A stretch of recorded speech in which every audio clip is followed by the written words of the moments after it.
السلام علیکم ورحمۃ اللہ۔ ہم پڑھ رہے ہیں مسیح جب قطع کی مسافت شب آفتاب نے۔ آج پڑھیں گے اس کے مزید دو بند۔ میں متن پڑھتا ہوں، اس کے بعد ہم تشریح پہ آتے ہیں۔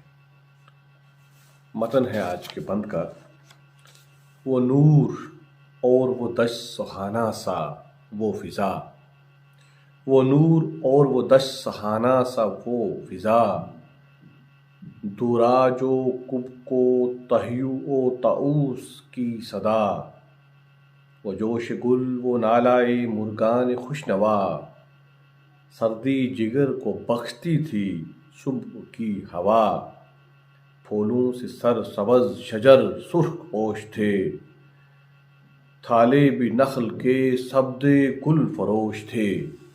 دیکھیے کیا منظر کشی کی ہے صبح کے وقت کی۔ میر انیس کہتے ہیں کہ وہ نور اور وہ دشت سہانا سا، دشت کو، صحرا کو، ریگستان کو کہتے ہیں نور تھا صبح کے وقت، چونکہ آفتاب مسافت شب کر چکا تھا۔ اب تھوڑی تھوڑی آفتاب کی روشنی سے وہاں ایک نور پھیل رہا تھا، نور سا سما لگ رہا تھا۔ اور اگر آپ صحرا میں گئے ہوں کہیں تو بالکل آنکھیں نہیں کھلتی ہیں جب روشنی لگتی ہے صبح کے وقت خاص کر کے۔ اور وہ فضا اور وہاں کا ماحول، کیونکہ پیاس تھی اور اب صبح کو روشنی ہو رہی ہے، تھوڑی ہوا چل رہی ہے۔ دراج کب تہیو و طاؤس کی صدا، اور یہ دراج کب تہیو ایک طرح کے پرندے ہیں، پنچھی ہیں۔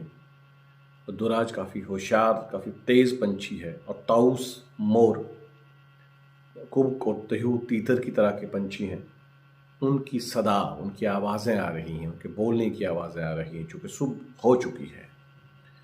وہ جوش گل، وہ پھول میں جوش ہے، جذبہ ہے، سرخی ہے، اس میں تازگی ہے، پوری جوانی پہ ہیں پھول۔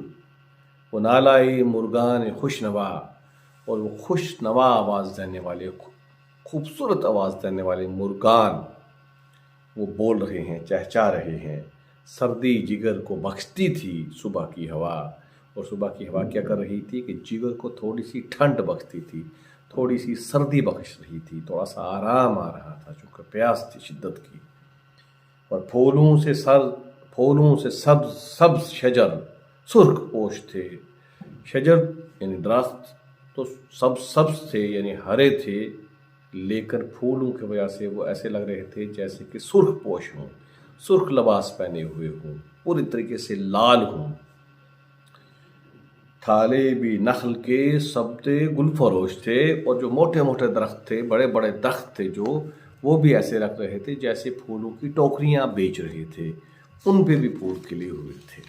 اب دیکھیے کیا اس میں پیکر تراشی ہے اور منظر کشی ہے کہ کس طریقے سے ہمارے سامنے اس صحرا کا منظر آ رہا ہے، اور جو انیس بتا رہے ہیں اور ہم تصور جو کر رہے ہیں کہ وہاں پھول کھلے ہوں گے، وہاں درختوں پہ پھول کھلے ہوں گے، وہاں وہ پرندے بول رہے ہیں، وہاں صبح ہونے والی ہے، اور وہاں امام حسین علیہ السلام اور ان کے رفقا کو وہ ایک سکون اور ٹھنڈی ہوا دے رہی ہے، لیکن وہ اتنے بہادر ہیں کہ جنگ کا سامنا ہے تو اس کا کوئی ان پہ خوف نہیں ہے، جو آپ پیچھے والے بند میں پڑھ کے آئے ہیں۔ اگلا بند دیکھیے: وہ دشت وہ نسیم کے جھونکے وہ سبزہ زار، پھولوں پہ جا بجا وہ گہر ہائے آبدار، اٹھنا وہ جھوم جھوم کے شاخوں کا بار بار، بالائے نخل ایک جو بلبل تو گل ہزار، خواہاں تھے نخل گلچنے زیرہ جو آپ کے، خواہاں تھے نخل گلچنے زیرہ جو آپ کے، شبنم نے بھر دیے تھے کٹورے گلاب کے۔